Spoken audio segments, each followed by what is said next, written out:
Cabe-nos a nós, em primeira instância, como cidadãos, participar nesse processo de forma ativa e com uma cidadania completa para que possamos evoluir como região. E este placar tem uma coisa muito engraçada, uma impressão digital. A autonomia, sobretudo, também a nossa identidade, que se constrói em cada uma das ilhas dos Açores, em cada uma das freguesias dos Açores, em cada uma das instituições dos Açores e, portanto, com todos nós. E esse fórum, que todos os anos certamente nos vai trazer um tema novo, é isso mesmo. Permitam-me só, em tom de brincadeira, dizer o seguinte: digitalização do queijo às Fajãs. Não é assim o nome do fórum? É assim, eu espero que a digitalização e esse processo global que vivemos sirva não para mandar queijo de forma digital, mas sim para promover o queijo de São Jorge de forma qualificada, que é o que tem que ser feito.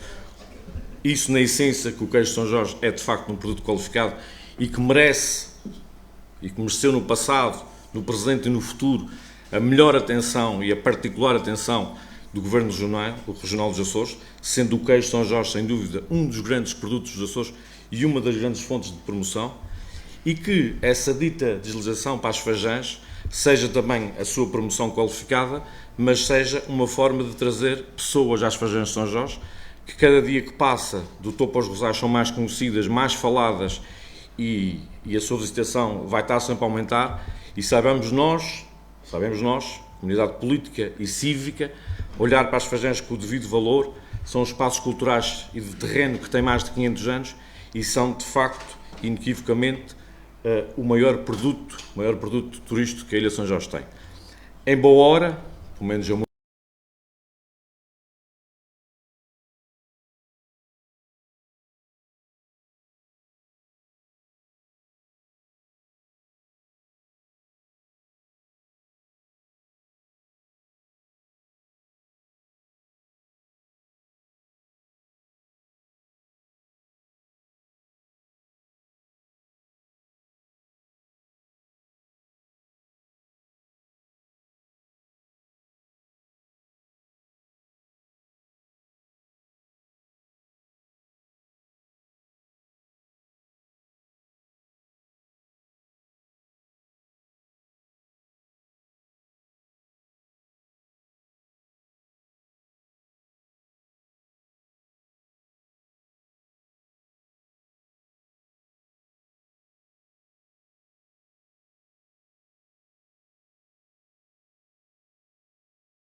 Sou responsável pela concepção, desenvolvimento, gestão e implementação de diversos projetos tecnológicos na área das infraestruturas e dos sistemas de informação, nas áreas das redes de dados, sistemas de computação, de armazenamento de dados, segurança informática, desenvolvimento aplicacional, integração de redes móveis e diversas soluções TIC. Foi ainda responsável pela gestão de equipas comerciais e de pré-venda na área das comunicações móveis, sistemas de informação e infraestruturas. Em 2017 foi convidado a coordenar o Centro Coordenador das Comunicações, Tecnologias de Informação e Inovação e em 2020 foi nomeado pelo 13º Governo dos Açores Diretor Regional das Comunicações, cargo que manteve até abril de 2022. Neste momento é Diretor Regional das Comunicações e da Transição Digital. Possui ainda o curso de Cibersegurança e Gestão de Crises no Ciberespaço do Instituto da Defesa Nacional e integra o Conselho Superior de Segurança do Ciberespaço. Tem representado o Governo Regional dos Açores em diversos grupos de trabalhos nacionais e internacionais, em seminários e conferências, nas áreas de telecomunicações, sistemas de informação e cibersegurança. É casado, pai de 3 filhos e Romero. Chama ao palco o engenheiro Pedro Batista.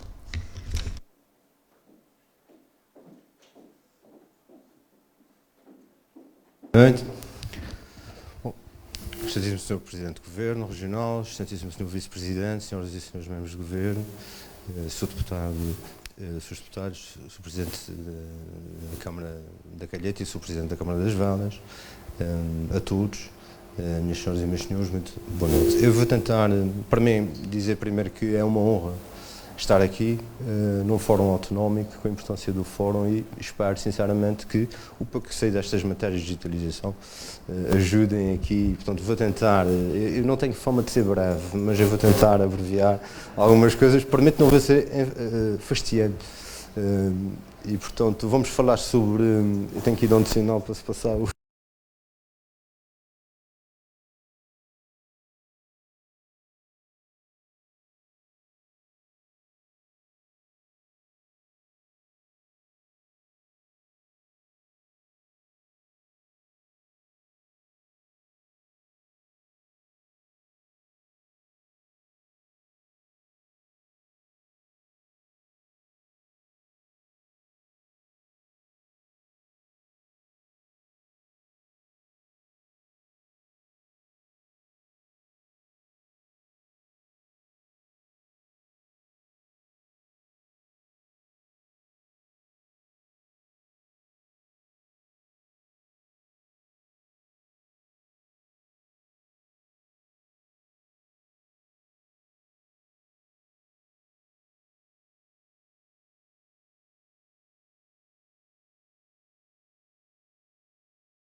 A boa notícia é que, entretanto, e vendo aquilo que se passa na Europa e no mundo,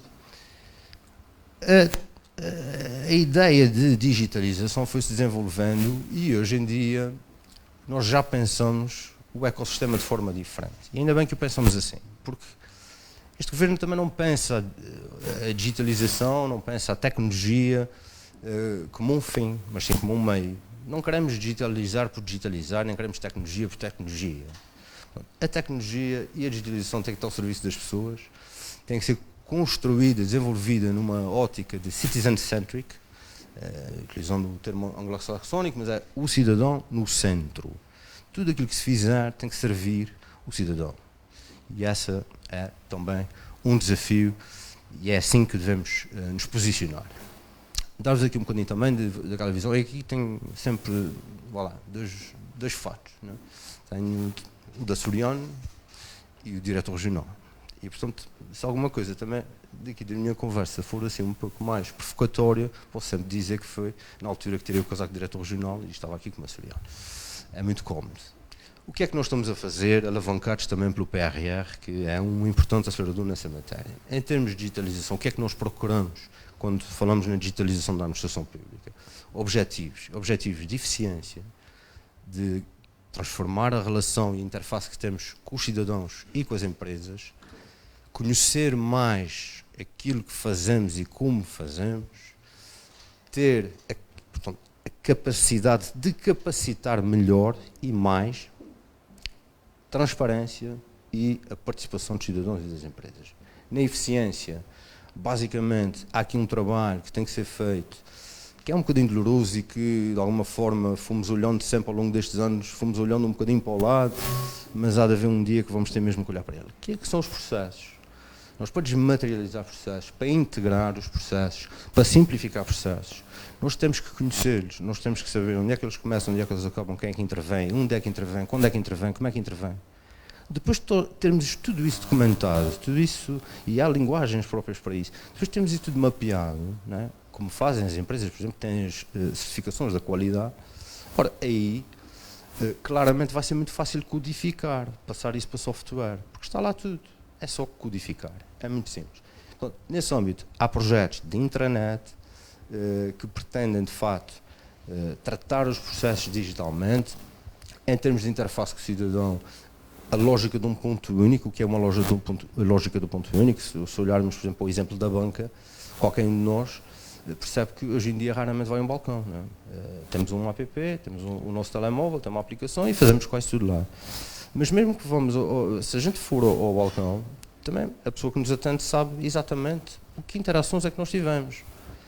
Nós precisamos trazer essa lógica um bocadinho também para dentro da administração pública e regional. Precisamos ter um ponto único que quer esteja num atendimento imediato, num centro de emprego, numa loja RIAC, numa situação qualquer de atendimento presencial, quer esteja num portal de serviços, quer esteja numa aplicação mobile, eu tenho um ponto onde a minha comunicação passa e é registada. E por isso eu, em qualquer um desses pontos, eu sei, a um dado momento, e consigo entregar ao cidadão uma aplicação em que ele tem a sua área no portal, tem a sua aplicação na mão, que sabe exatamente qual é a licença de caça que tem, qual é a licença de pesca que tem, que interações, que relação é que tem com a administração pública regional. É esse o desafio. Tendo um ponto único, eu consigo medir, eu consigo saber quantas interações há, onde é que elas estão, que serviços é que foram consumidos, aonde, por quem, e de forma anonimizada saber, inclusivamente, quais são as faixas etárias, o género, em que ilhas, o que é que se procura mais, aonde. Esse conhecimento existe, nós é que não estamos a captá-lo. Isso é importante também em termos de business intelligence como forma de ajudar à decisão. Para os seus membros de governo, para quem trabalha na administração pública, ter efetivamente capacidade de olhar para o seu negócio, entre aspas, perdoem-me o termo, para o seu negócio, mas é disso que se trata, não é? E perceber o que é que tem que melhorar, o que é que não está a ter consumo, o que é que podia fazer, o que é que não fazer. Isso também exige muito da administração pública regional. E mais uma vez, recorrendo à banca, nós percebemos que se tivermos uma direção comercial, uma direção de crédito, uma direção de IT, de sistemas de informação, é impensável lançar um serviço novo sem ser através da direção comercial. Não podemos ter 30 negócios a lançar serviços de forma dispersa. Temos que fazer um esforço de integração, normalização de processos. E, portanto, dá algum trabalho no início, é verdade, não é fácil, também se fosse, se calhar não tinha grande interesse, mas estamos cá para isso e este é o caminho que nós temos que seguir.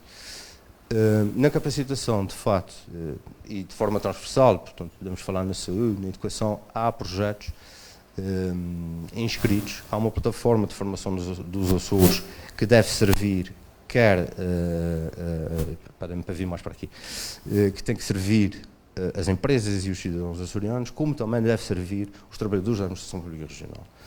Neste caso teremos aqui dois donos e teremos que de alguma maneira desenvolver em conjunto com eles, que eles é que têm o negócio da formação, uma plataforma que vá ao encontro e que eleve de alguma maneira a capacidade que nós temos de capacitar pessoas.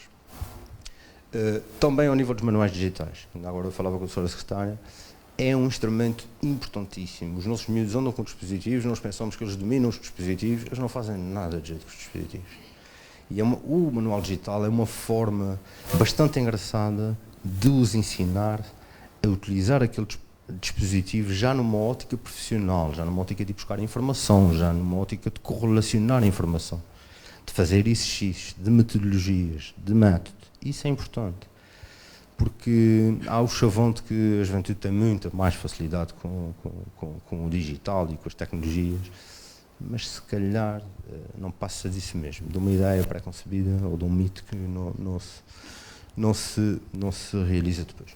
Em termos de transparência, bom, tendo a quantidade de interações, tendo as medidas, tendo a informação toda, é fácil comunicá-la.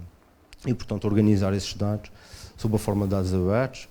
É o que a Europa está a fazer, quantidades massivas de dados que são publicadas segundo estándares específicos para que depois os investigadores, a comunidade que trata de dados, que precisa de dados, possa consumir. Ficar por aí parece-me pouco. Devemos também nós tratar alguns dados que são dados úteis à sociedade, que são dados que permitem algum escrutínio, que permitem ir seguindo a nossa execução, as nossas medidas, a nossa política, e de alguma maneira comunicarmos isso de forma transparente. É um desafio, obviamente, um desafio até para as nossas mentalidades, mas invariavelmente devemos ser valorizados por isso. O estado de ser pedido era o que eu dizia: se eu tiver interação eu consigo saber onde é que está, como é que está parado, se já foi feito, se vai expirar, se está expirando. Portanto, é a tal accountability que agora se fala muito dos processos. Participação porquê? Porque vamos ter também um sistema de avaliação de serviços da Administração Pública Regional. Mais uma vez, se eles passarem todos no mesmo sítio, é fácil avaliá-los. Se formos avaliá-los de forma dispersa, é muito mais complicado. E um laboratório de cocriação de serviços da APR. Esta é uma ideia também muito interessante do que foi inscrito em PRR e que é, no fundo, um laboratório que vai ter a participação de empresas, de cidadãos, na cocriação dos serviços. E, portanto, acho que basta agora um bocadinho de falar de digitalização e de processos e dizer-vos que o digital não existe se não houver infraestruturas de suporte. E nós, de facto, encontramos este cenário. Um cenário de 158 entidades, que eram geridas por 28 entidades, que tinham uma rede com 15 mil utilizadores, 500 aplicações, 900 servidores. Bom, está à vista. O nível de obsolescência, brutal. E o que fizemos foi, em maio do ano passado, conseguimos ter visto do Tribunal de Contas para um investimento em 2 data centers. Um na Terceira, um em São Miguel. O projeto designa-se da Azure Cloud e, de facto, vamos ter uma capacidade ímpar. Vamos ter outro nível de resiliência, porque é um sistema ativo-ativo, ou seja, vou ter metade da carga de um lado, metade da carga do outro, mas se um dia um falhar, o outro assume por completo as necessidades de computação, e isto é fundamental para que se possa começar a construir nessa base todos os sistemas, tudo aquilo que depois responde ao outro slide anterior. Nas empresas, o que é que procuramos com a digitalização do queijo? Procuramos uma coisa simples.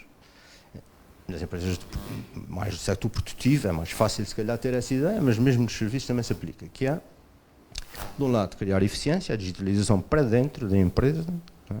Sermos mais eficientes, descobrir novos fornecedores, ter forma mais fácil de chegar lá, optimizar a nossa produção, perdão, fazer melhor e mais planeamento, outras metodologias de gestão, uma melhor comunicação com os nossos clientes, saber o que é que os nossos clientes valorizam, como é que eles consomem, o que é que consomem, e com isso também poder diversificar. Eu sempre o exemplo do queijo, desta feita não de São Jorge, do queijo de bola, né? Aquele queijo flamengo, o queijo vermelho. Há uns dias vi no Hiper uns queijinhos assim, vermelhos na mesma. Mas é verdade, e há procura e vende. E, portanto, é preciso olhar a novos mercados também. E a novas oportunidades. Em termos de receita, se baixarmos o custo, se aumentarmos a eficiência e a receita. A receita tem a ver com a descoberta de novas cadeias de distribuição, com menos intermediários, com novos mercados e trabalhar a notoriedade do produto. As redes sociais são um bom exemplo de como é que podemos chegar. O paradigma da web também mudou, ou seja, nós antigamente tínhamos um site, né? E as pessoas davam-se ao trabalho, ia ao Google procurar, e lá encontravam um site, iam ao nosso site, isso acabou. Já ninguém procura quase nada. O que acontece é que os sites vêm ter connosco, através das redes sociais, a gente está ali no feed, né? E começa a ver anúncios disso, anúncios daquilo, e portanto, começa a ser menos reativa e mais proativa essa comunicação. E essa é uma boa utilização. As redes sociais têm muita coisa má, mas essa parte, em termos de promoção, é bastante boa. Em termos da Amazon também, os tais novos mercados, as tais novas cadeias de distribuição, temos que olhar a elas. E eu trago aqui um exemplo do queijo. Do queijo de São Jorge, que se nós começarmos a dizer e a construir uma imagem de que é gourmet, de que é artesanal e biológico e sustentável, é curado no paraíso, e hoje realmente isto estava um paraíso. E se acima disso, de construir toda essa imagem, ainda conseguimos dizer que o leite que é feito o queijo provém das vacas que nadam, que foi uma coisa que eu descobri há pouco tempo, que achei muita piada, bom, não vai haver queijo para tanto pedido. Mas também é preciso ter cuidado com o inverso. E o inverso é um bocadinho como o ômega 3. o que é o ômega 3? Eu sempre que vou à casa da minha mãe, ela quer me encher de ômega 3. Eu disse, mãe, isso é indiferente, isso o ômega 3 não faz nada. Não, tens de tomar ômega 3. Se a gente for à net fazer uma procura de algum estudo, uma amostragem significativa, que diga que efetivamente o ômega 3 tem um benefício, não encontra. O que se diz é que não há incidência nem para um lado, nem para o outro. Parte do princípio que, cientificamente, é indiferente tomar ômega 3. E portanto, não tomo. Mas ainda que eu diga isso, a minha mãe diz, não, vais tomar. E, portanto, é um bocado como se a gente agora dissesse, bom, parece aí alguém cheio de medalhas, não é? A dizer que esteve na Universidade X, A, B, C, não sei quantos, e que a montanha de Pico faz sombra a São Jorge e que tal, as pastagens são mais frias e, portanto, o leite desta temperatura, há mais bactérias e o queijo de São Jorge está cheio de bactérias. Tenham a certeza que até dentro dos Açores há gente que vai deixar de comer queijo de São Jorge. A questão do fact-checking, de irmos atrás da veracidade, isso coloca os desafios ao nível da democracia, como sabem, mas só isso acho que dava uma forma autonómica. E, portanto, temos que ter cuidado com as fontes, temos que ter a metodologia de verificação, de perseguir e de ter cuidado com a nossa notoriedade, porque ela está mais exposta para o bem e para o mal. E, portanto, em termos de cidadão, a digitalização vai trazer uma coisa fantástica. Eu, há pouco tempo, tinha, e não sou um centro de uma agência de emprego, nem coisa que se pareça, mas tinha 4 empresas, uma delas multinacional, a pedirem recursos de IT aqui nos Açores. Este foi um fenómeno, dos poucos bons, se calhar, fenómenos que o Covid trouxe, foi as pessoas perceberem que, efetivamente, podem trabalhar de forma mais confortável, de forma remota. Não é? E, portanto, estão disponíveis para vir para aqui. Aliás, avalia uma parte de empresas, das seguradoras, da banca, que o que fez foi vender o imobiliário, portanto, vender os ativos, não é? Mandar as pessoas para casa, tem só um edifício para fazer umas salas de reuniões, para marcar umas reuniões, e isto agora sai baratíssimo, não é? E as pessoas estão felizes, estão em casa, quando precisam vão reunir, vão aos clientes, vão aqui, vão ali. Então, essa é uma nova forma de estar, na vida, e isso propicia que as pessoas possam trabalhar a partir daqui. Nós estamos ligados, esperamos cada vez mais e melhor, mas estamos ligados, fibra óptica, ainda, ao continente português. E se pensarmos nas acessibilidades, não é? Eu vou falar de comunicações um bocadinho à frente, se pensarmos nas acessibilidades, na forma como elas foram, e até as forças militares acompanharam, não é? Primeiro a terrestres, depois a marítima, depois a aérea, não é? E essas são todas importantes para nós. E temos a digital. E a digital é a única delas todas que nos mete à velocidade da luz em qualquer lado. E, portanto, nós, com boa conectividade digital, os Açores estão encostados à Europa. Não há diferença de tempo. Estamos encostados aos Estados Unidos. Estamos em qualquer lado. Não somos diferentes dos outros nesse aspecto. E isso é uma mais-valia que nós temos que saber aproveitar. Voltando aqui um bocadinho, nós temos, de facto, essa necessidade. Existe só em 3, 4 empresas chegar a uma necessidade sem recursos. E nós não temos esses recursos. E ainda há 2 semanas perdiam recursos. Nós também, na Administração Pública Regional, muitas vezes fazemos projetos interessantes, damos formação às pessoas, mas depois chega uma empresa, pega, oferece um bocadinho mais e nós estamos com um problema de capacitação. Mas também, por causa da digitalização, já percebemos que a partir daqui podemos prestar serviço em todo o mundo, os chamados nearshore, os serviços nearshore. É preciso gente, é preciso capacitar. São profissões que pagam melhor, que têm a retribuição mais alta. Então, como é que a gente vai conseguir dar resposta para isso? Mais à frente vou-vos falar de um projeto, de uma Cyber Academy, que pretende também dar resposta a isso, mas de facto há aqui uma bolha de emprego que deve ser aproveitada. Há muita margem. A Europa não tem recursos, Portugal não tem recursos e os Açores também podem agora dar resposta a isso. O cidadão, com a digitalização, passa a ter processos mais sérios, mais eficientes, mesmo na sua interação, quer com a saúde, quer com a educação, quer com a administração pública. Mais e melhor informação, mais comodidade, mais conforto e mais participação. Essencialmente, era essa a mensagem. E agora paro-me aqui um bocadinho nos nómadas, tenho aqui 3 slides, para explicarmos um bocadinho o que são os nómadas. O Governo Regional, creio que está a preparar uma oferta de valor para ajudar a atrair os nómadas, mas eu diria que, com um dia destes, é preciso fazer, porque de facto, qualquer nómada, da forma que eles são caracterizados, acha que São João é um paraíso. E é de facto. Porque o que eles procuram são profissionais que trabalham em qualquer lado e que se destacam dos trabalhadores remotos por várias coisas, mas uma delas é exatamente porque a mobilidade inclui não só o local de trabalho, como uma residência. Descrevem-se como amantes de café, de cães, otimistas, felizes na natureza, gostam de fazer trilhos e são leitores ávidos. Esse fenómeno começa agora a ser estudado. Há aqui um intervalo, e saltou-me logo à vista, o intervalo é muito grande, 10 a 100 milhões. Não é?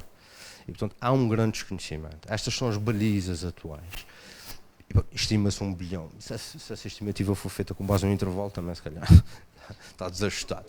Está um bocadinho alargado. Mas pronto. Atenção que em maio de 2022 há registro de 200 nómadas nos Açores. Ou seja, sem esforço nenhum. Nós já temos 200 nómadas, ou tivemos, durante o mês de maio, 200 nómadas. E eles estão aí. Basta vê-los, não é? Basta querer ver. E, portanto, continuando aqui nos nómadas e olhando um bocadinho para a sua caracterização, porque é importante nós percebermos este fenómeno.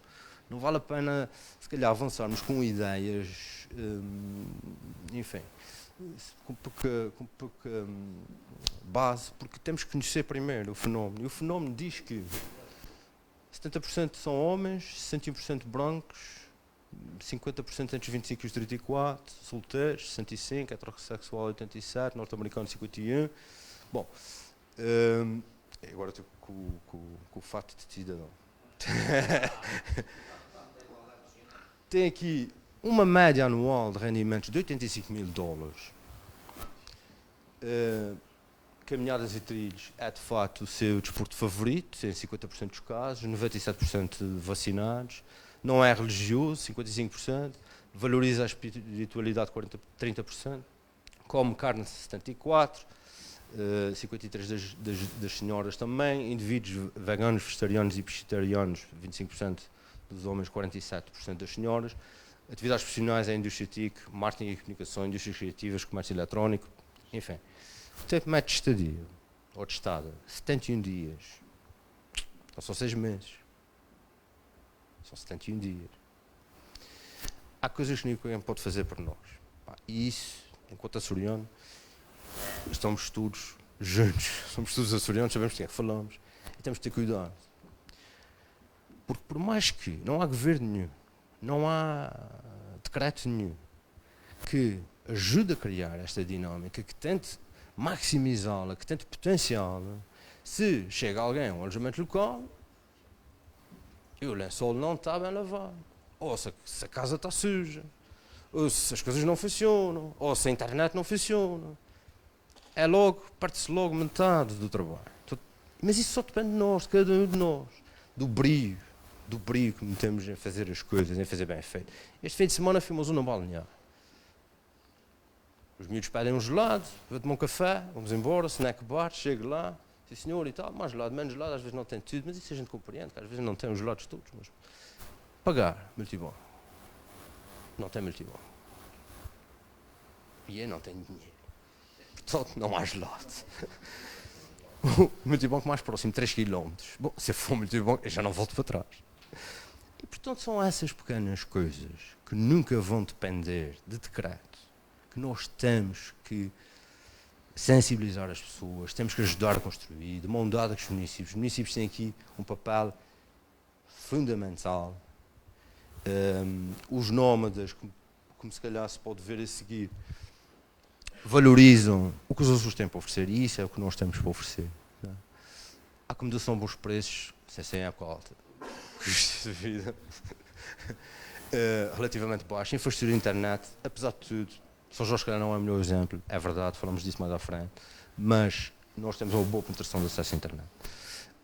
Atividades na natureza, o clima ameno, às vezes São Pedro exagera e é ameno demais, diria eu, estabilidade política e social, que é muito valorizado também, impostos reduzidos, elevados níveis de segurança, a segurança também, a questão de sermos certificados pela natureza, pela sustentabilidade, destino sustentável pela check, o destino múltiplo, isso é muito importante, o destino múltiplo. Nós, como viram há bocado, um nómada, mais ou menos, está 71 dias num sítio. Ora, ele nos Açores pode ficar 9 vezes 71 dias. Isso é muito importante. Ou seja, nós juntos somos uma oferta melhor. Não temos que competir entre nós, temos que fazer em conjunto. Não é? Um nome da procura, chegar a um sítio e ter, para além de uma boa cama para dormir e água quente para se lavar, boa conectividade à internet, mas também quer estas experiências da natureza. Quer chegar a um restaurante e quer perceber que, sendo vegan, tem uma oferta vegan no restaurante. Quer perceber que o restaurante que se calhar fechava às 8 da noite, passou a fechar às 10 da noite, passou a ter mais oportunidade para ir tomar um café. Há serviços de agenda, o agendamento, eles procuram muito a atividade. Portanto, ter uma aula de yoga de manhã, ir fazer um trilho à tarde, ter um espetáculo no outro dia, ter um show cooking com o que é de São Jorge, ou com as balas das amêijoas aqui de São Jorge. Portanto, é preciso criar essa oferta. E não vale a pena, por exemplo, haver um conselho a querer roubar os nómadas para aqui e o outro a querer roubar. Se trabalharmos em conjunto, vamos ter uma oferta mais diversificada. Vamos ter, se calhar, uma aula de yoga num lado, à tarde, a aula de yoga outra vez no outro lado, vamos cruzar eventos, vamos ter provas de vinho, provas de queijo, e, portanto, vamos ter um destino melhor. Aqui, neste caso, não há que dividir. Não faz sentido. E agora vamos falar de cibersegurança, que é para ver se a coisa não se fica só pelo digital e para perceber que o digital tem ameaças. Não é? Como todos sabemos, o ciberespaço, nós conhecemos 4%. Aquilo que os nossos browsers apanham, os Google Chromes, enfim, aquilo que nós usamos para fazer pesquisas, vê apenas 4% do ciberespaço. O ciberespaço chama a geográfico, que é provavelmente uma palavra que não existe, eu sou especialista em palavras que não existem, mas o que quero dizer com isso é que não há a ideia de geografias, portanto, não há os Açores, não há Portugal, não há a Europa, somos todos um conjunto de fios e de endereços IP. E, portanto, quando um hacker ataca, o que ele vai detectar são vulnerabilidades em endereços IP, independentemente de ser de país A, B ou C. Claro, depois há outras motivações, e já veremos à frente, que podem levar a que os ataques sejam mais direcionados. Mas a exposição não tem a ver com a geografia, tem a ver com nós estarmos num espaço que estamos todos no mesmo espaço. E os Açores também existem na Dark Web. A Dark Web é dos sítios, devo-vos dizer, mais deprimentes e mais repugnantes. Se pensarmos que há tráfico de seres humanos, de crianças, há coisas horrendas. É que não vale a pena se calhar aí. É do pior que a humanidade tem. E, portanto, este é um exemplo, não é recente, obviamente, não é? É um exemplo de ter para aí 4 anos, mas alguém que da Dark Web detecta fragilidades nos USGOV.pt e que diz façam estragos. Portanto, o nível é esse. Não é? Entretanto, como é que tem evoluído, e agora de forma mais rápida, como é que tem evoluído o cibercrime em Portugal? Isso não são incidentes, aqueles números, era bom que fosse um número tão baixo, são tipos de incidentes. Então, uma campanha de phishing pode ter milhares de mails, é considerada pelo Centro Nacional de Cibersegurança como um incidente. Okay? Mas a tendência é a mesma, a tendência é de subida. Pensou-se que depois da pandemia a tendência talvez fosse descer, voltar ao normal, isso não aconteceu. Continua a subir, com menos preponderância, mas continua a subir. O tipo de ataques, o tipo de ciberameaças, o phishing, que é uma coisa que quase toda a gente já sabe, acho eu, através do mail, portanto, o roubo de credenciais, o burla. O smishing e o vishing também não é nada especial. O smishing é através de SMS e o vishing através de telefone com engenharia social, tentando obter credenciais para acesso. O ransomware, a encriptação, já vai na versão ransomware 2.0, antigamente encriptava-se. Nós começamos a defender da encriptação com o quê? Com backups, com anti-medidas, e hoje em dia então o ransomware já passou por uma fase 2, que é roubam-nos uma base de dados pessoais, e quando vem que nós estamos a tentar recuperar com os tais backups, com as tais medidas, com todo aquele investimento que nós fizemos, olha, nós expomos os dados. Portanto, ou nos dás o dinheiro ou a gente expõe os dados, mesmo com o pedido encriptado. Então, cada vez é mais difícil, tendo o azar de ver uma rede toda encriptada, cada vez é mais difícil não me pagar, é complicado. Os Açores nisso, pronto, têm algumas vulnerabilidades. Se percebemos que temos acesso a algum capital de forma mais ou menos rápida, passamos a ser um alvo, enfim, mais apetecível. E, portanto, os outros tipos de vulnerabilidades que existem, e quem são os atores, né? E dos atores agora aparecem também os cyber offenders, os bullings, né? Os Nós temos de ter cuidado, e os nossos filhos e nós temos de ter cuidado, cada vez é mais comum, é pouco denunciado, porque há uma questão social, uma questão de vergonha das pessoas, mas o que tem acontecido é que o sextortion tem crescido muito. As nossas crianças andam, às vezes, algumas mais que outras, a partilhar fotos que não deviam, através das redes sociais, dos WhatsApps, de boa fé, própria idade, às vezes até mais velhos e às vezes até bastante mais velhos. E o que acontece é que são apanhados depois em sistemas de chantagem, ficam com a sua vida um pouco às avessas e têm sempre dificuldade em denunciar. O melhor que se pode fazer em qualquer uma dessas situações é a denúncia. E isto não tende a melhorar. Isto não tende a melhorar porque o fenómeno é que a evolução tecnológica tem uma curva muito mais acentuada, muito mais rápida de evolução do que a nossa capacidade de adaptação. Partindo do princípio que não é possível achatar a curva de cima, só se pode aumentar a nossa velocidade de capacitação, sendo que aquele gap vai crescer cada vez mais e, portanto, alguns vamos ter que tratar disso. Cibersegurança, o elo mais fraco, nós, unidade de carbono, cidadão. Já pensaram quando tem um relógio digital no pulso? Para não falar nos relógios chineses, já falando de marcas mais ou menos fiáveis. Ele marca tudo o percurso que nós fazemos todos os dias, sabe exatamente onde é que nós vamos, onde é que os nossos filhos estudam. Porque é fácil, tem o percurso, este tipo sai todos os dias à mesma hora, para aqui, que é isto no Google Maps, uma escola. Tem um filho. E vai para ali, trabalham, normalmente vai aqui, tal. Sabem tudo. Tudo. Isto é preciso ter cuidado com os equipamentos que nós compramos. Nós não pensamos nisso. Não estávamos habituados a ter que pensar. Temos que começar a pensar. Houve uma base no Afeganistão, o Strava, que é um software de quem corre e de quem faz exercício físico e que diz quantos quilómetros foi, a velocidade que fez e não sei o quê, resolveu publicar na internet o mapa de utilizadores. E via-se nos países ocidentais, aquilo tudo ali cheio de gente a correr e tal, uns luzes mais fortes. Afeganistão, havia um ponto. E a pessoa vai aumentando e vê que o ponto é assim. Mas, estranho, não é? Soldados americanos a correr da roda de uma base. É preciso ter cuidado. As Bimbis, porque esta não é Bimbi, esta é uma concorrente do Lidl e que se descobriu, isso está documentado, que tem um microfone. Eu de facto já andava desconfiado. Quando se faz uma pesquisa no Google de férias, onde experimentar de férias ou colchão, o que acontece é que nós começamos a receber informação sem querer nos feeds de notícias de colchão, de férias. Agora já não é preciso, eu já andava desconfiado, mas pá, ainda ao almoço disse que era preciso comprar um colchão. Colchões. Alguns eletrodomésticos têm de facto microfones, não para nos espiar, mas só para apanhar as palavras e fazer profiling e vender esse profiling a alguém e dizer assim, atenção, este, aquele. Eu vi a palavra colchão. Há lá publicidade dos colchões todas. É inteligente, é uma forma de rentabilizar os dados. Mas isso acontece. E uma coisa mais engraçada,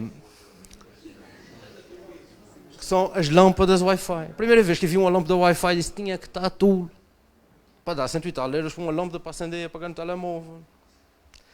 Mas depois pensando bem, se eu for de férias, e continuo nas férias, devo estar a precisar de férias, se eu for de férias, há uma coisa que eu não devo fazer, que é pôr as minhas fotografias todas no Facebook, porque assim as pessoas sabem que eu estou ausente, que eu estou de férias. Mas há uma coisa que eu se calhar posso fazer, que é pegar numa lâmpada Wi-Fi, e quando não tiver nada a fazer, pôr a acender e apagar no telemóvel, porque vai simular a presença na minha casa. Vão pensar que eu estou em casa. Portanto, ela não tem grande validade enquanto lâmpada, sua característica fundamental, mas tem a finalidade de simulação de presença. E passou a ser interessante por isso. Agora, de forma mais rápida, as passwords não são para partilhar, não é para ser 1, 2, 3, 4, 5, 6, nem QWERTY, que são as duas passwords mais utilizadas, são as primeiras letras do teclado. Quando nós utilizamos a mesma password em muito sítio, o que acontece é que quando fazemos compras online, devemos perder algum tempo aí ao Google perceber se há queixas daquele site, se não há, se é um site seguro, se não há, se tem um selo da VeriSign, se não tem, como é que é? Se é fiável, ok, então vou usar um user e um password, não vou usar o user e password do meu trabalho. Não vou usar o users e password que uso no banco. Não vou fazer isso. E porquê? Porque se esse site não for tão forte quanto anuncia ser, e se for hackado, roubam umas credenciais, a primeira coisa que eles vão experimentar, espera aí, azul.gov.pt, já agora deixa ver se é o mesmo user e o mesmo password. E quando entra alguém na nossa rede com o user e password correto, nós não temos maneira de saber quem é incorreto. Porque é correto. Há aquele user e aquele password. Então, temos de ter cuidado com isso. Os duplos fatores de autenticação. As contas de Gmail permitem que nós ativemos no telemóvel um duplo fator de autenticação. Portanto, para além da password, podemos ativar o SMS.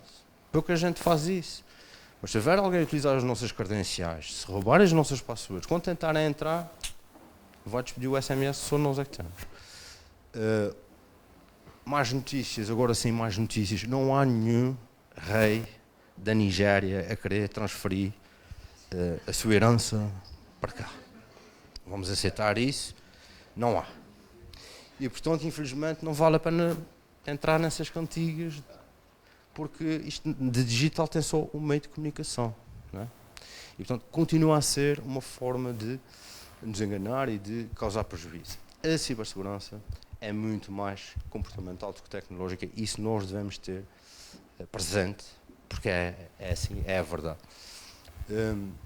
O que é que às empresas diz respeito? Ao nível da cibersegurança, já para não ser muito exaustivo, mas atenção à cibersegurança. Cuidado nas escolhas de soluções. Nós gastamos 20, 30, 40 mil euros para abrir um ponto de atendimento ao público, uma loja. Não é? Mas depois temos um primo, um tio, um cunhado que faz sites a 300 euros e o nosso ponto de venda online é um site de 300 euros. Não pode ser. Tem fragilidades. E essas fragilidades depois levam-nos a questões bastante piores. Então, se formos prestadores de serviços essenciais ou gestores de infraestruturas críticas, incorremos no regulamento do regime jurídico da segurança do ciberespaço, o Decreto-Lei 65 de 2021, e aí sim temos então responsabilidades ainda acrescidas. Pensa que se roubarem credenciais do vosso site porque é hackado, podem estar metidos numa grande confusão. Okay? Como é que devemos fazer?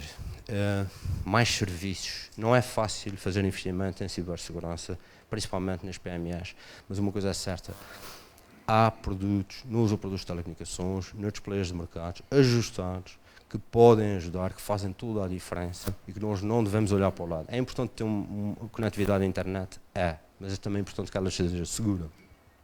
Os nossos trabalhadores, sensibilização, no site do CNCS há e-learnings, cursos de e-learning, cidadão ciberseguro, cidadão ciberinformado, são fáceis de fazer e são extremamente eficazes. 75% de segurança é 100% de vulnerabilidade.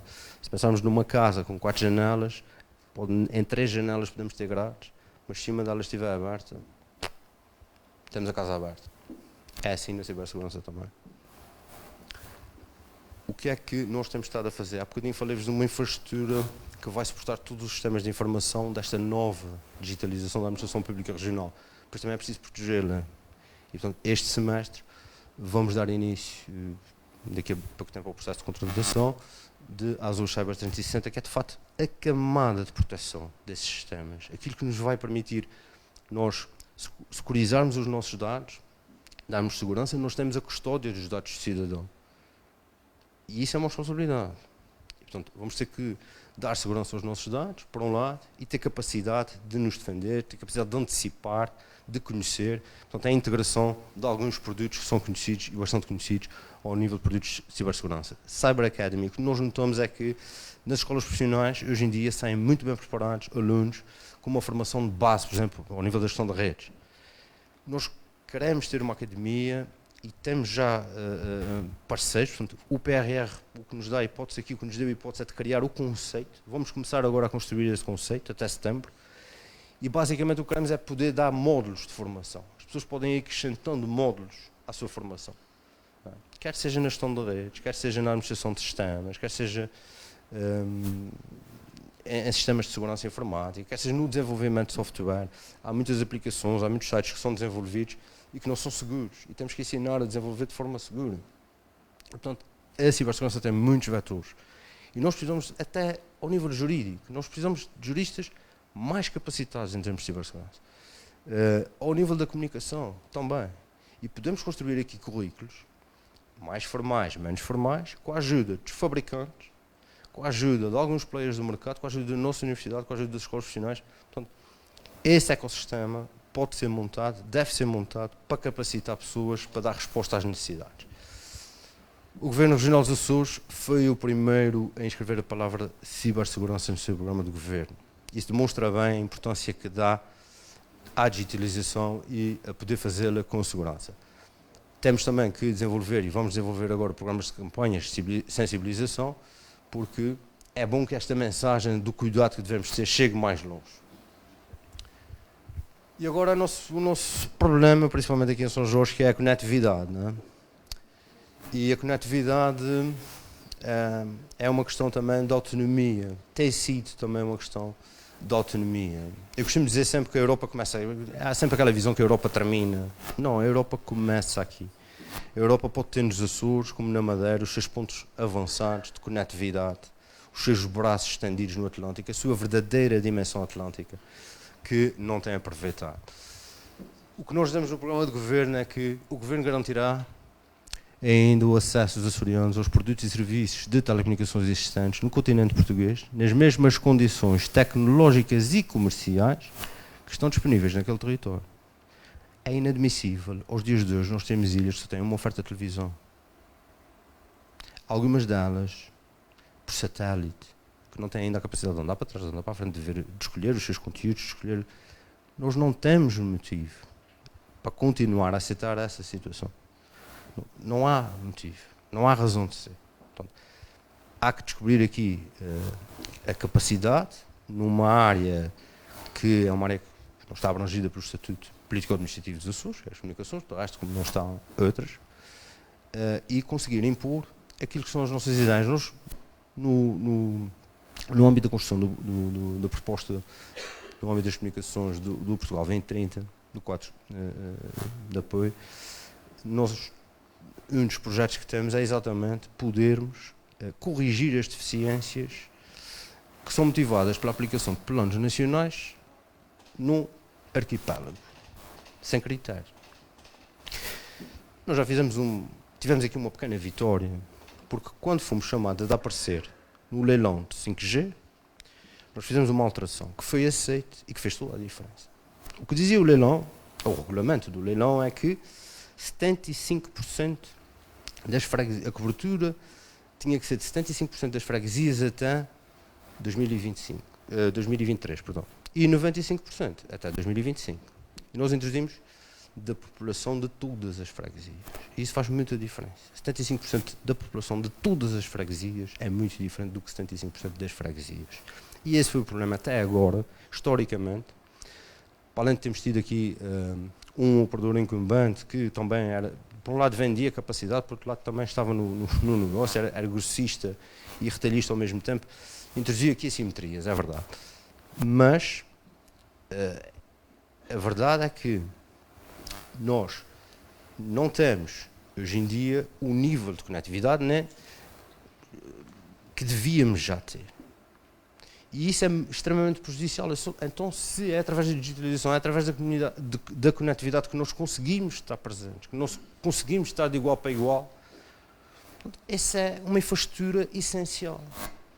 Não é? Exatamente, porque até agora era só 75% da população, bom, rapidamente se percebe, meto uma antena aqui, meto uma antena ali, tem 75% e o resto. Nem se pensou nunca em território. Portanto, essa foi uma primeira questão. Perdão. A segunda questão é nós conseguirmos uma coisa simples, que é, onde não existe interesse privado em investir, legitimamente, se não é obrigado pela lei, pelos regulamentos, pelo licenciamento que fez, em investir, isso comercialmente não é viável, bom, eles também não são a Santa Casa da Misericórdia, não podemos obrigar o operador a colocar lá. Devemos é ter a possibilidade de apoiar o operador a colocar lá a fibra. Nós desenhamos um projeto, e gabo a paciência do Dr. Nuno Melo Alves, porque têm sido tantas interações que temos tido para defender junto da Europa uma coisa que é simples. Nós estamos aqui, podemos ter uma política de proximidade que corrige e tenta suprir as falhas que são criadas pelas políticas nacionais e pela sua aplicação. E não. Todas as semanas nos perguntam, mas isso está alinhado com a política nacional, não sei o quê, com o plano estratégico nacional, não sei o quê. Bom, meus amigos, somos autónomos ou não somos autónomos? E é por estar no Fórum da Autonomia, agora o casaco de cidadão, dá mais jeito, que me atrevo a desafiar para essas questões, e haverá muitas outras, quer dizer, o que não faltam são questões dessas, eu falo daquelas que conheço mais ou menos. O que é que nós temos feito? WASURs, massificação do acesso Wi-Fi às redes sem fios na região. Com isso motivando que o operador também aumente a sua rede de fibra. Porque quanto mais serviços nós colocarmos, quanto mais o racional comercial subir, não é? Imagino que, por exemplo, no topo dava imenso jeito que fizesse um centro de interpretação do queijo de São Jorge. Fica aqui a ideia. Nós temos um problema grave em São Jorge. Isso é a zona branca de São Jorge. É das maiores. E é uma vergonha. Porque o que diz aqui é que, atenção, que aqui não temos as redes móveis. Temos só redes fixas. E nas redes fixas há um problema aqui entre a calheta e a ponta do tubo. Que, ainda que haja fibra óptica no tubo, que há de acesso à casa da pessoa, depois o transporte da informação, a conectividade é feita por feixe artesiano. E, portanto, há um afunilamento. Passamos de velocidades rápidas para cabermos todos em 100 megabits ou em 50 megabits. Então não é possível. Não é possível. Isso tem que ser corrigido. Tem que haver capacidade de passar uma fibra de um lado ao outro, que esteja disponível aos operadores todos. A Europa também tem sempre o fantasma dos auxílios estatais. Não se trata disso. Ninguém aqui é inconsciente a esse nível e ninguém tem necessidade de beneficiar ninguém. O que nós queremos de fato é fazer acontecer as coisas. O que é que nós temos estado a fazer com a WASURs na tentativa, ao mesmo tempo que se trabalha no PO 2030, para termos mecanismos legais para conseguirmos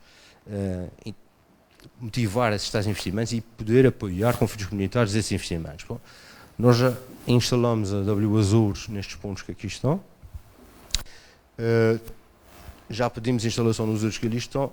Tenho a confirmação do nosso produto de serviços que aquelas quatro da Feijão das Almas, Feijão do Ouvidor, Casa do Parque de São Jorge, Feijão dos Vimos, já vão ter fibra ótica, já têm fibra ótica passada, que não tinham, e vão ter depois uma rede de acesso, logo de seguida, de Wi-Fi. Se queremos os nómadas digitais, eles querem as feijões, mas eles para estarem nas feijões precisam de conectividade. E quem decide se as feijões têm conectividade ou não são os açorianos. E com esta me fico. Muito obrigado.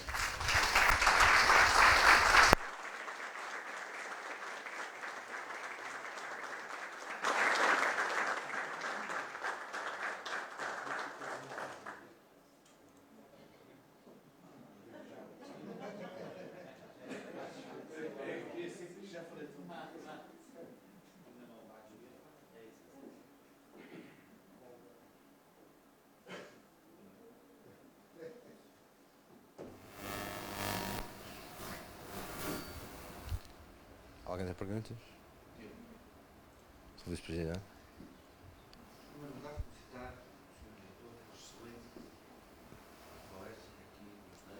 Muito obrigado. Nos deixam alertas sobre algumas matérias muito sensíveis. A pergunta que eu quero fazer é uma pergunta provocatória, que é esse. O PET os nómadas digitais, que a gente viu caracterizados, tem que ir para as faixões, que é turismo sustentável, natureza, enfim, um ambiente livre, pegando uma questão do Wi-Fi. Há quem defenda que em casa estamos sujeitos à radiação do Wi-Fi, ter um micro-ondas que emite radiação, o telefone que emite radiação, tudo emite radiação. Como é que se concilia isto numa faixão de turismo sustentável, com natureza limpa de radiações, natureza limpa de poluição? Não será o Wi-Fi uma poluição numa faixão? Sr. Vice-Presidente, obrigado pela sua pergunta. Eu acho que já falei aqui do ômega 3 hoje.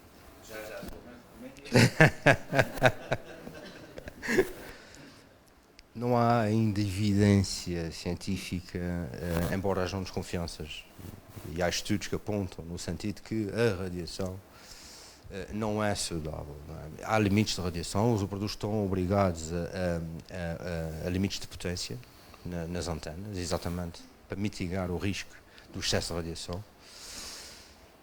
Mas é assim, os nómadas... Que a radiação do iPhone faz mal, está provado. Quando encostaram Pois. E portanto, há de facto, aliás, eu próprio já recebi um mail de alguém que queria vir aos Açores e perguntava qual era a nossa posição a respeito do 5G. E invocava isso, os problemas da radiação. Eu acho que o número de pessoas que vão deixar de vir por causa da radiação são muito inferiores aos números de pessoas que vêm por causa do Wi-Fi. O Wi-Fi tornou-se uma commodity, portanto, está disponível em quase todo o lado, nós não conseguimos fugir disso. Não acredito que vá prejudicar os ecossistemas das fajadas. Não vai fazer, aliás, porque as radiações do Wi-Fi não são micro-ondas como são as do rádio dos telemóveis. Não é? São bandas de frequência diferentes, 2.4 GB, são diferentes. De qualquer maneira, eu acho que pode haver sempre quem ache que é prejudicial, nós temos de ter algum cuidado, estamos sujeitos a radiações até ao nível dos cabos de energia elétrica, como sabes, então, também tem um efeito da radiação. E é uma questão que o melhor é fazer de conta que a gente não sabe, porque essa questão pode-se levantar, mas vai ser acho que muito pouca gente vai pensar nisso. E de facto, a disponibilização de internet nesses sítios vai propiciar, por exemplo, a quem vem para aqui fazer surf, por mais que queira estar no seu sossego e, portanto, isolado, vai sempre querer pôr umas fotografias de uma manobra de surf, vai querer sempre pôr um pôr do sol, e isso ajuda a divulgar o destino. E ajuda a divulgar, muitas vezes, em comunidades dos surfistas, que valorizam os nossos destinos, o nosso destino. E isso é importante que aconteça. E, portanto, tem toda a razão, é uma questão que se coloca, não há ainda grandes estudos sobre isso, mas ômega 3.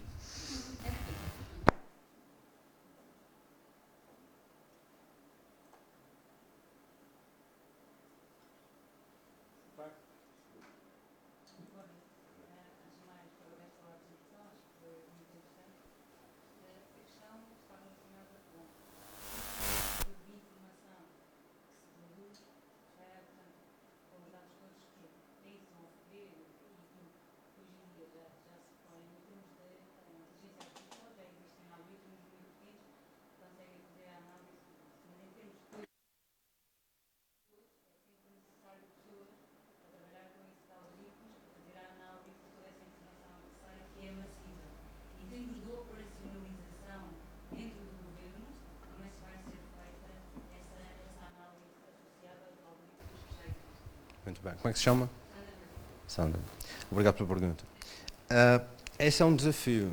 A questão aqui é que nós ainda não estamos nessa situação, ou seja, ainda não temos essa quantidade de dados que efetivamente necessitamos. Não é? E há aqui duas perspectivas que eu falei. Uma é disponibilizar esses datasets, esses conjuntos de dados para alguém tratar, para alguém correlacionar e conseguir ter tirar as suas ilações sobre a análise de dados que fizer, por um lado, e por outro lado para dentro. Para dentro também vamos ter que ter data analysts que permitam, de alguma maneira, ajudar quem tem que decidir a tratar aqueles dados. Não é? Bom, há de fato, e aos dias de hoje isso já acontece, um manancial de dados diário cada vez mais difícil de guardar. Pois eu diria que é uma circunstância dos dados. Nós temos grande, no Azure Cloud, temos grande capacidade de armazenamento. Mas não lhe vou mentir que, provavelmente, na gestão dos dados, haverá políticas de retenção, de rotação e, efetivamente, se calhar dados que nós disponibilizamos, mas que não são interessantes para nós. Também os pode haver, não é? E aí, para dar um exemplo, hoje em dia existem cabos submarinos sensorizados. e isso faz uma diferença grande. Há aqui também um perigo que é de esses sensores poderem interferir na qualidade, não é na qualidade, na taxa de avarias do carro. Ou seja, começam a avariar os sensores e começa a ter indisponibilidade de telecomunicações, porque vou estar a ter que intervencionar os sensores em vez de me preocupar só com aquilo que é o fundamento do cabo das telecomunicações.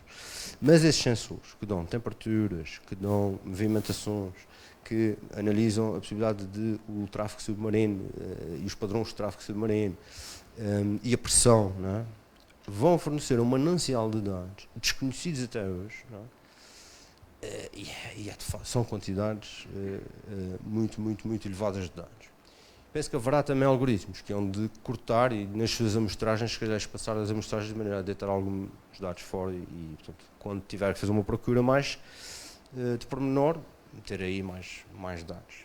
Mas de facto é já aos dias de hoje um desafio a capacidade para retenção de todos os dados que são gerados diariamente. Sim.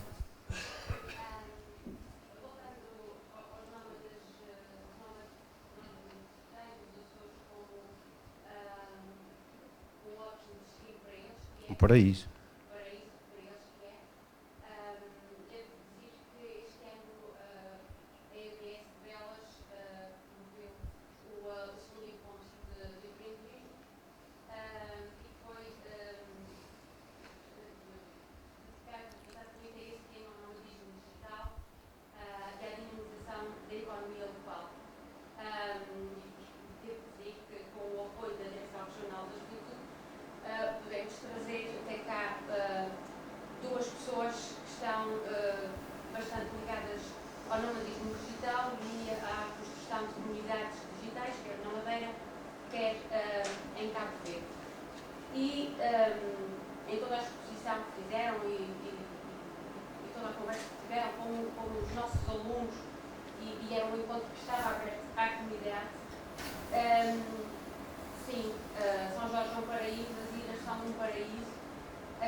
Mas sabe o que é que eles procuram num espaço de cowork?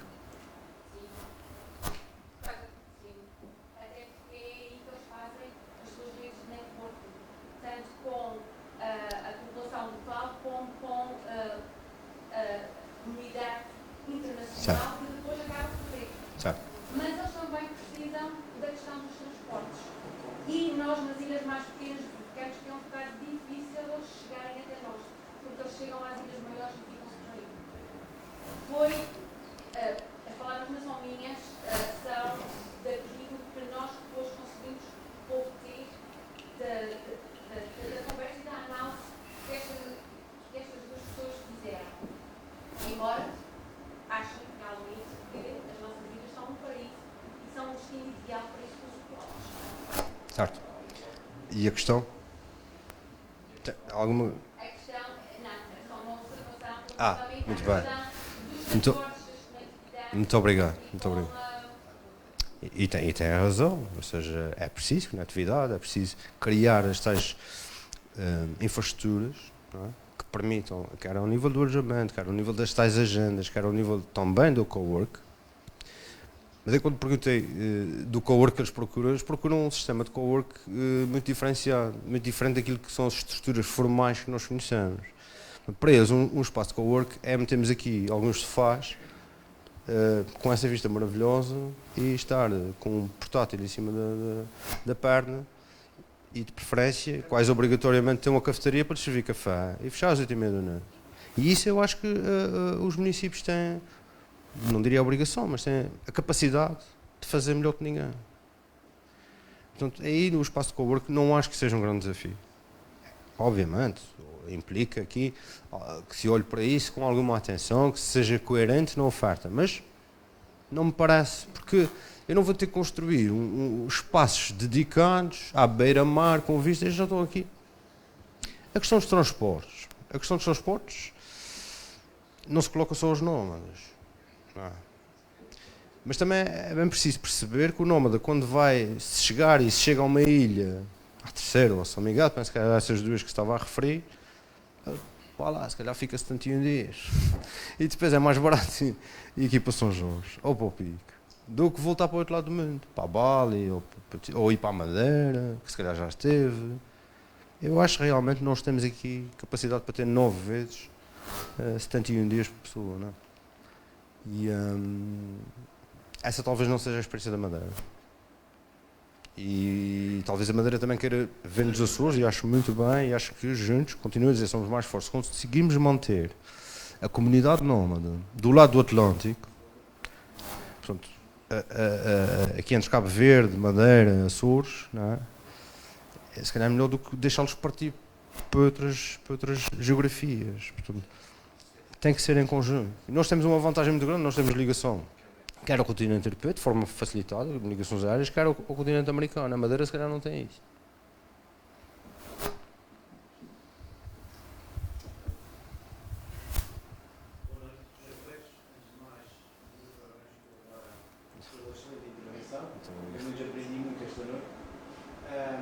Uma sugestão e 3 questões.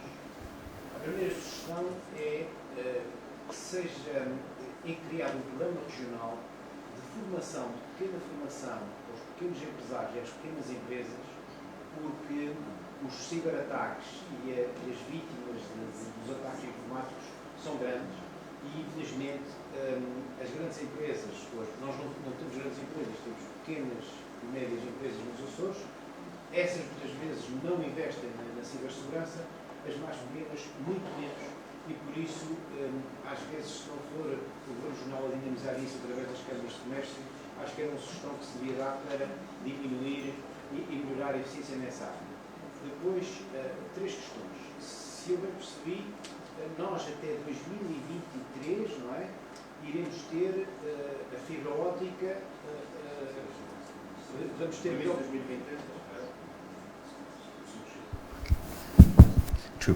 O compromisso de 75% de cobertura até final de 2023 é para o 5G.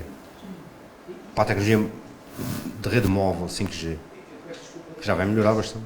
Mas o 5G funciona mesmo sem haver ligação de 5G. Estou a falar da zona do topo, não é? Isso é uma excelente questão. Isso é uma excelente questão. Temos bombeiros, temos consultas, e é fundamental. E por isso é que tem que ter fibra, como os outros. Aquela habilidade de ter acesso à fibra óptica. Em toda a razão.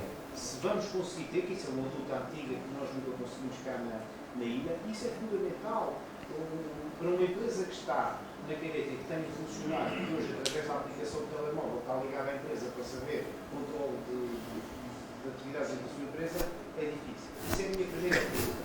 Segunda pergunta. Efetivamente, eu consigo melhores preços de acesso num pacote, por exemplo, para casa, de internet, televisão e comunicações em Ponta Delgada do que em São Jorge, porque existe mais concorrência em Ponta Delgada. Em São Jorge, se eu quiser ter as 3 coisas, só há um operador. Vamos ter melhorias de eficiência de mercado para estas ilhas? E a terceira pergunta. Ouço falar que o cabo de fibra óptica precisa de ser substituído, é um grande investimento que vai ser feito. Em que ponto de situação é que está esse investimento e se isso, além de segurança, nos vai trazer melhor eficiência? Muito bem. Um bocadinho de tudo o 5G, portanto, há um compromisso de cobertura de 75% até 2023 e 95% até 2025. O que nós temos, e tenho falado com os operadores, quer a nós, a Mel e a Vodafone, que eles têm presença no 5G aqui nos Açores, o que me têm dito é que até o final deste ano, 99% da população está coberta em 5G.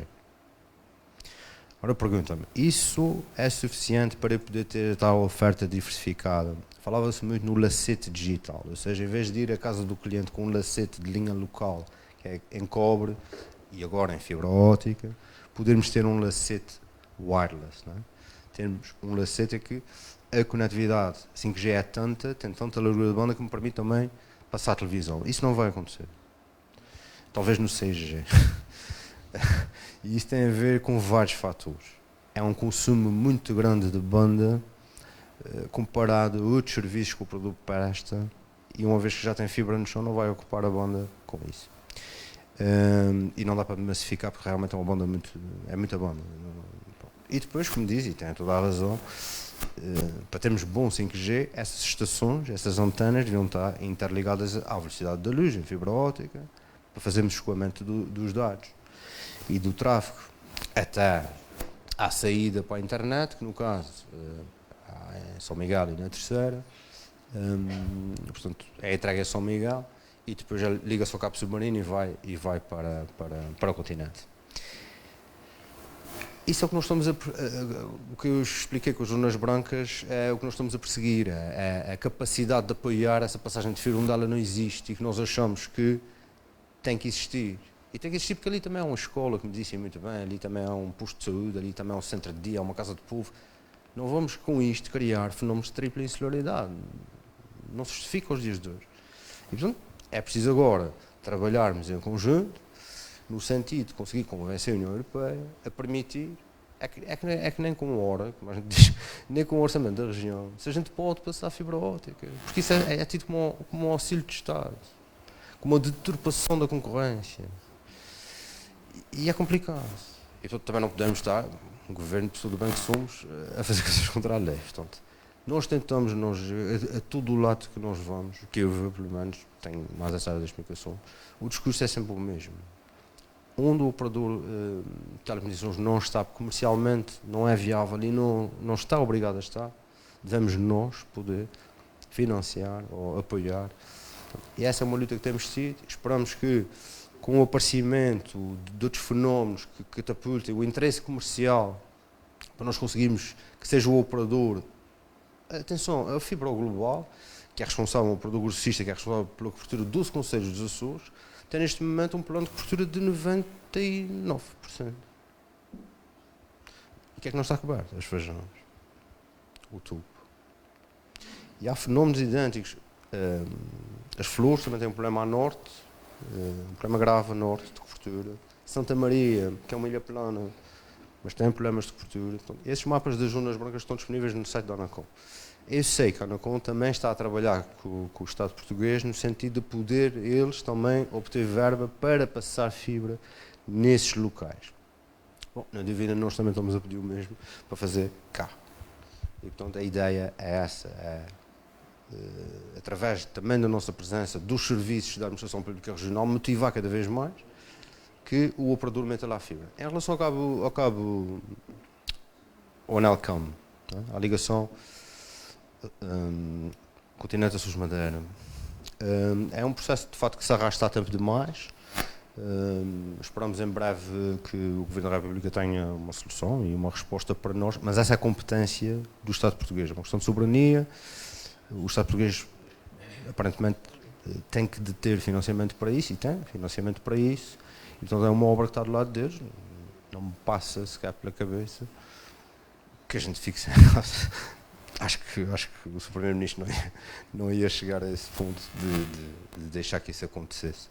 Portanto, é uma situação importante, é um garrote que nós temos que tem que ser libertado para termos mais banda, mais capacidade de comunicação. Atenção, a preços iguais aos continentes, porque até bem pouco tempo, para terem noção, um Ponta Delgada a Lisboa custava 20 vezes mais do que um Lisboa a Londres. Isso é tudo uma questão de concorrência. É porque existem várias alternativas para chegar a Lisboa a Londres, que Ponta Delgada custava 20 vezes mais. E ninguém está interessado em ter que montar infraestrutura cá para dar acesso à televisão, quando estão um encargo desses logo à cabeça, logo à partida para cá chegar. E essa também é uma situação que tem que ser corrigida. Portanto, não deve ser mais caro chegar a Ponta Delgada do que a partir de Lisboa do que deve ser para chegar ao Porto, para chegar a Évora. Portanto, e é esse o tratamento que nós temos que ter. É esse o tratamento que nós merecemos. Okay.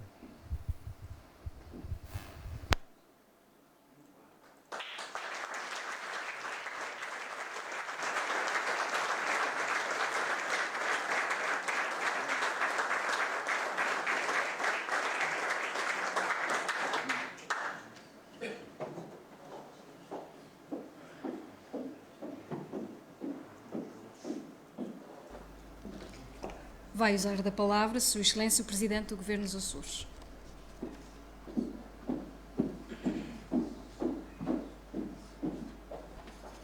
Muito obrigado, uma boa noite a todas e a todos. Eu queria começar por dizer que a minha vontade era ser extenso na partilha de pensamento convosco, mas tendo em conta o adiantado da hora e a extensão da excelente apresentação do tema deste Fórum Autonómico 2022, vou procurar ser telegráfico. Em primeiro lugar, queria deixar uma saudação ao Sr. Presidente do município de Calheta, hoje nosso anfitrião, e deixar uma palavra em nome do Governo dos Açores de gratidão pelo bom acolhimento e pela importância da reunião que hoje estabelecemos na chegada do Governo por inteiro à Ilha de São Jorge e para iniciar a sua visita estatutária, a primeira do ano 2022. Saudar o Sr. Presidente do município de Valas, aqui igualmente presente, e na pessoa de ambos, uma palavra de apreço a todos os autarcas eleitos na Ilha de São Jorge. O poder local é verdadeiramente aquele poder que mais potencia o envolvimento com o desenvolvimento territorial, com o desenvolvimento dos territórios e das suas populações, porque são aqueles que estão mais próximos das ambições, igualmente das reivindicações das populações. E assim as populações não se sentem tão isoladas e tão abandonadas, e seja por isso ao nível do município ou ainda de maior proximidade ao nível de freguesia, são uma verdadeira face dourada da democracia portuguesa. Feito este cumprimento, que era devido a todos os que hoje se apresentaram como interessados no tema deste Fórum Autonómico, empresários, líderes de opinião, comunicação social, demais dirigentes e forças de segurança, aqui presentes, uma palavra também de reconhecimento à vossa cidadania em nome deste Governo. Começava por isso a ser muito telegráfico, mas procurando também ser metodológico. E por isso vou sintetizar a minha reflexão partilhada convosco a objetos de referência. O primeiro objeto de referência é, naturalmente, a explicação da visita estatutária. A visita estatutária do Governo àquelas ilhas que não tenham e não são sede de departamentos do Governo são uma forma feliz do processo autonómico dos Açores de assegurar que também os órgãos de governo próprio da região façam esforço para estarem próximos das populações. E por isso há na visita estatutária e com a completude de todos os membros do Governo um esforço de, por um lado, prestação de contas, por outro, ouvir com humildade democrática o clamor, a satisfação, a reivindicação dos representantes do povo nos órgãos eleitos, designadamente os locais, os órgãos de poder local. Mas, igualmente, também quisemos acrescentar o 13º Governo, este Governo, uma outra oportunidade. É a oportunidade que acrescenta à habitual e tradicional reunião do Conselho de Ilha, que também é uma obrigação estatutária, portanto, do Estatuto Político-Administrativo dos Açores, esta criação do Fórum Autonómico. Porque ajuda a mudar o paradigma da relação com a cidadania, que é a de colocarmos, sim, palestrantes que possam, com o seu saber, partilhar com a cidadania, não apenas com os representantes democráticos das populações, mas também com a cidadania em geral, reflexões estratégicas que têm a ver, sobretudo, com o futuro, com as dinâmicas das mudanças na economia, das mudanças na sociedade, das mudanças das projeções das políticas públicas que queremos introduzir para o futuro. E é por isso que a criação do Fórum Autonómico, iniciado nas visitas estatutárias do ano passado, agora se projeta com uma iconografia, isto é, com uma imagem de uma impressão digital.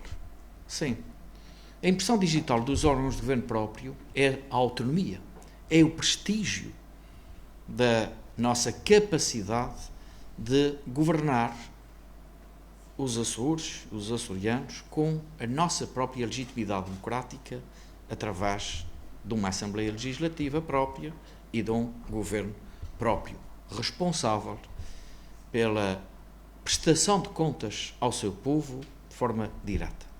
Mas que não está só nesta responsabilidade pública de, no presente, resgatar problemas do passado para encontrar soluções ou projetar ambições do futuro para definir estratégia. E é isso que estamos a cumprir. E eu faço com enorme convicção. Sou um político que procura, liderando este 13º governo, potenciar esta forma de estar na vida política e na relação com as nossas ilhas, com o nosso povo e, em particular, com aqueles que têm a legitimidade democrática adquirida, dados eleitorais de legitimidade inquestionável, desde logo os autárquicos. Mas, igualmente, também com aqueles que são as forças vivas de cidadania, de impulso cívico na nossa sociedade e na nossa economia.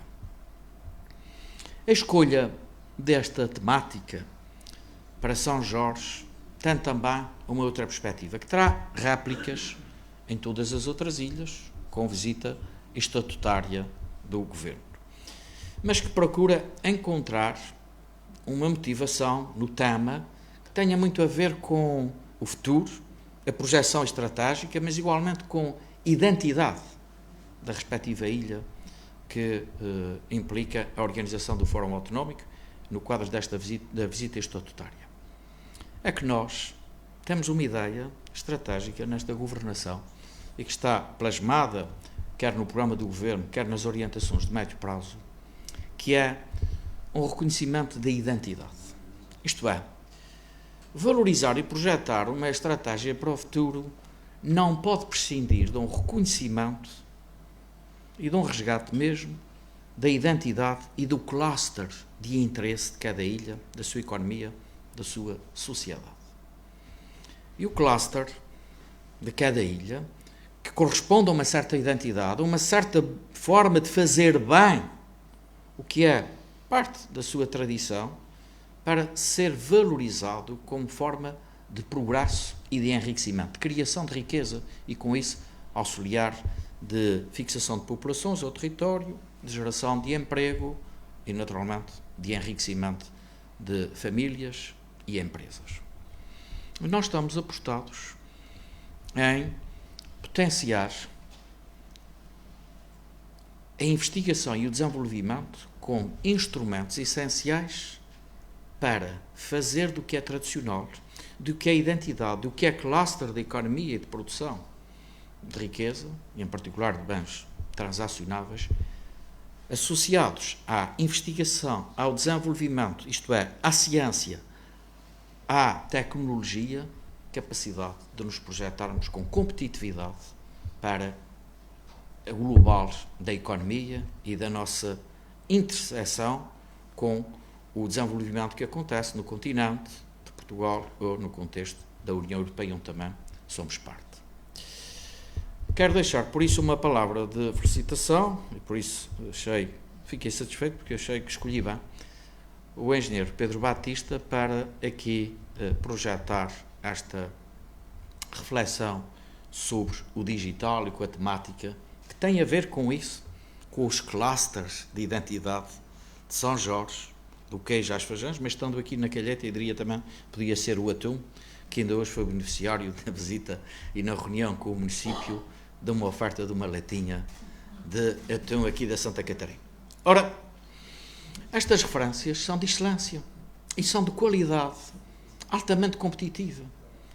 Temos que, então, valorizá-las para elas passarem a ser elementos de progresso e não apenas elementos de memória saudosa de tempos passados.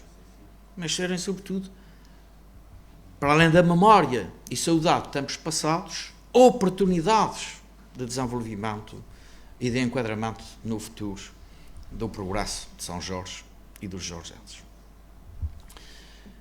Eu que sou cristão católico, fui educado aprendendo através da catequese, indo à missa, ouvindo desde logo as referências da Bíblia, aprendi a ter temor a Deus, porque temor a Deus justificava-se tendo em conta o respeito pelos valores, pelos princípios, como também pela sua condição de omnipresença.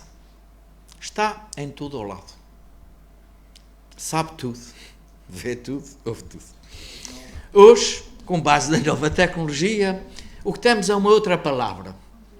Não se trata da omnipresença, trata-se da ubiquidade, que a nova tecnologia e a internet dão, parecendo que, afinal de contas, esta condição da omnipresença que é reservada a Deus é partilhada, no entanto, sob a forma de ubiquidade com a nova tecnologia e com a internet.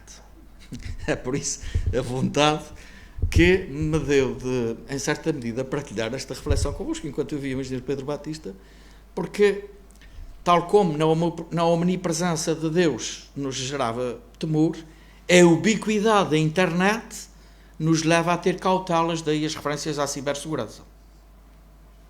Tudo está ligado, afinal de contas. Ora, esta pedagogia é fundamental para uma literacia essencial a todos os cidadãos, sem exceção, neste fenómeno do presente e cada vez mais impressivo do nosso futuro coletivo. Eu queria, sobretudo, ditas estas reflexões que têm a ver com a temática, partir para uma outra como Presidente do Governo propriamente, e que é a de manifestar a minha satisfação. Direi também no Conselho de Ilha, já tive a oportunidade de dizer hoje na reunião com a Câmara Municipal de Calheta, mas hoje digo aqui também neste quadro do Fórum Autonómico, a minha satisfação e o meu louvor aos jorgenses. É que, afinal de contas, podia ser mais fácil, perante esta tormenta da crise sismovolcânica, termos uma atitude de desistência. E os jorgenses, em primeiro lugar, desistiram, porque faz parte do fado luso a fatalidade, a tristeza, o queixume de não temos sorte alguma, até mesmo agora nos calhou uma crise sismovolcânica. E eu gostava de puxar, empolgando a vontade do povo e dos jorgenses em particular, por substituir a distância pela resiliência. A resiliência do saber lutar contra as adversidades, descobrir as novas oportunidades, gostar de nós próprios, enquanto povo, enquanto pessoa, naturalmente, porque isso faz parte de um certo egocentrismo, mas do nosso povo, gostarmos nós enquanto povo, gostarmos da nossa terra, gostarmos das oportunidades que podemos dar ao nosso próprio desenvolvimento e ao desenvolvimento dos Açores. A marca de São Jorge é uma marca de prestígio. Marca de prestígio não apenas na qualidade da natureza, porque essa nos foi conferida por Deus que criou o mundo. Não?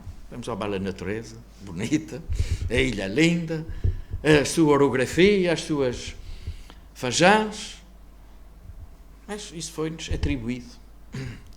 Agora, o que fomos capazes de gerar, para o nosso próprio modo de ser e de estar, é que deve também ser um motivo de orgulho. Um orgulho principal, embora gostamos de ter uma linda paisagem, um lindo horizonte e um elemento de referência com a ligação que somos enquanto ilhas com o mar. Mas também do que fazemos. E eu quero deixar esta nota de que é um orgulho estar aqui em São Jorge e saber que um dos melhores queijos do mundo é o de São Jorge. Que um dos melhores petiscos do marítimo alimentar é exatamente o atum de Santa Catarina. E isto é motivo para podermos dizer, valerá a pena juntar a isso então a ciência, a investigação e desenvolvimento e os tempos da transição digital como elementos de valorização.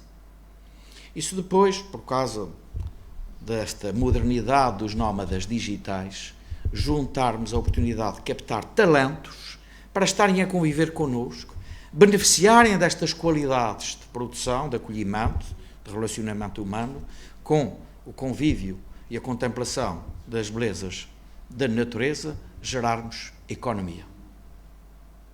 Sim, eu subscrevo. O projeto que estamos a desenvolver na transição digital neste governo é para partilhar com a sociedade açoriana, com a economia, todas as empresas, pequenas, médias.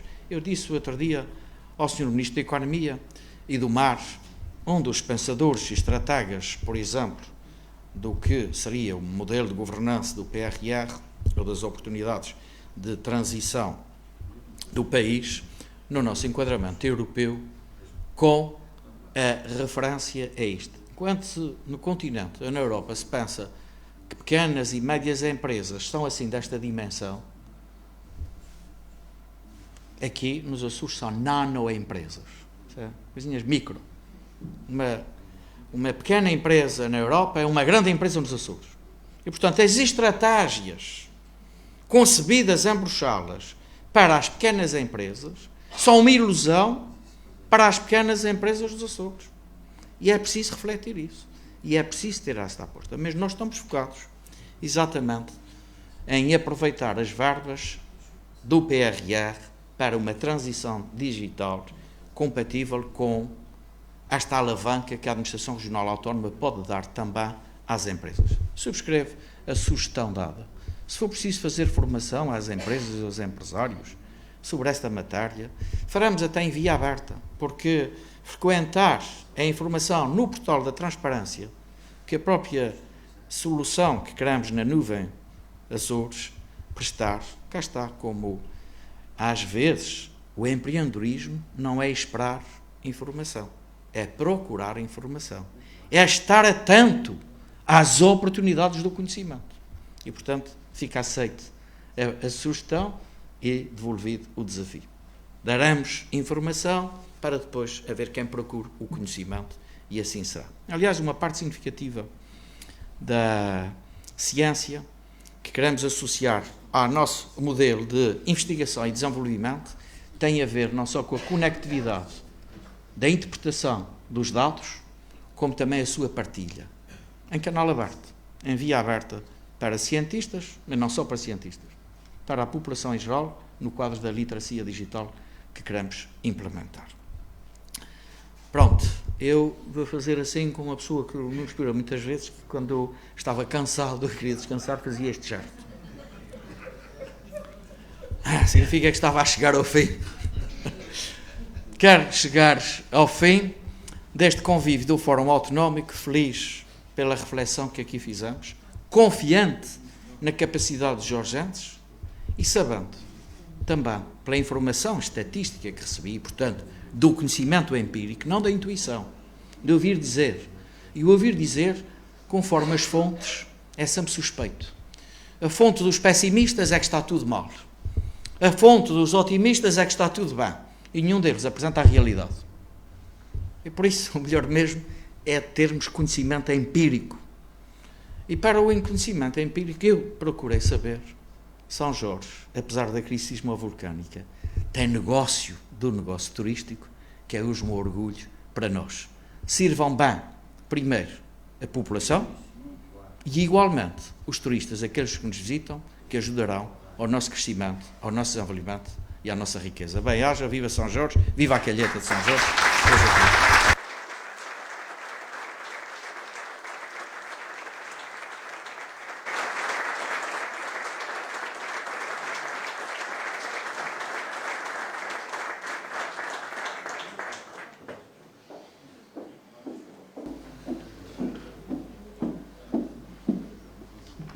Agradecendo a presença de Vossas Excelências, declaro encerrada, em nome de Sua Excelência o Presidente do Governo dos Açores, esta primeira sessão de 2022 do Fórum Autonómico. Uma boa noite. Obrigada.